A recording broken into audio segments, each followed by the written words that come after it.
Hey everyone, thanks for tuning in. Today, I want to dive into something that's really at the heart of our faith. And it comes from a powerful verse in the book of Galatians. It's Galatians 1-6, where the Apostle Paul says, "I am astonished that you are so quickly deserting him who called you in the grace of Christ and are turning to a different gospel." Now, you might read that and think, wow, Paul sounds pretty upset here, and you'd be right. He's writing to a group of believers, the Galatians, who he had personally shared the good news with. But soon after he left, some other teachers came in and started twisting the message. They were adding rules, saying that faith in Jesus wasn't enough. They claimed you also had to follow all these old laws and rituals to truly be saved. This is what we often call a performance-based religion. It's the idea that our standing with God depends on what we do. It's like a checklist. Did I pray enough? Did I read my Bible today? Was I good enough this week? If we're honest, many of us fall into this trap. We start thinking we need to earn God's love or maintain our salvation through our own efforts. It becomes a heavy burden, a constant source of anxiety and spiritual exhaustion. We're always wondering if we've done enough to measure up. But Paul is so passionate because this completely misses the point of the gospel. The true gospel, the one Paul preached, is all about grace. Grace means unearned, undeserved favor. It's a gift. The message of Jesus is that we can't earn our way to God. Our best efforts will always fall short. Instead, God, in His incredible love, reached out to us. Jesus lived the perfect life we couldn't live and took the punishment we deserved. Our salvation isn't based on our performance. It's based on His finished work on the cross. When we accept this, we are called in the grace of Christ. It's not a call to a life of striving and rule-keeping to earn brownie points. It's a call into a relationship of freedom and love. We don't obey God out of fear of losing our salvation.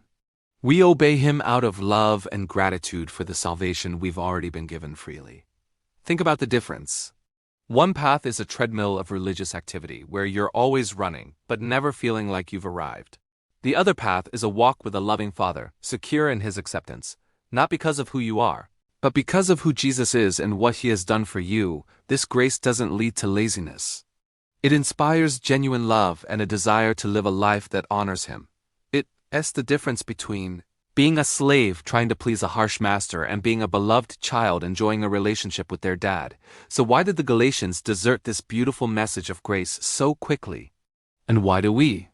It's often because the performance-based message sounds so reasonable to our human minds.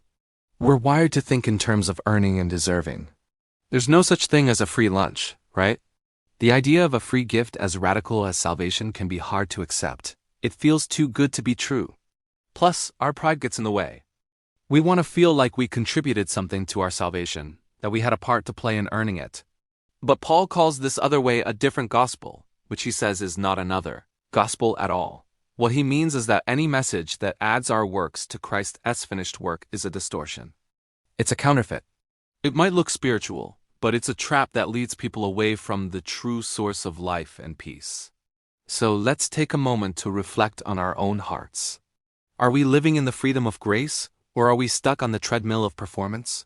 Do we see God as a loving Father who has already accepted us in Christ, or as a cosmic scorekeeper we're constantly trying to impress? The gospel of grace is truly good news. It frees us from the burden of perfection and empowers us to live for God out of love, not fear. It's a message worth holding on to and never deserting. I hope this gives you something to think about this week. Remember, you are loved and accepted not because of what you do, but because of what Jesus has already done. That's the grace of Christ. Thanks so much for watching, and I'll see you in the next video.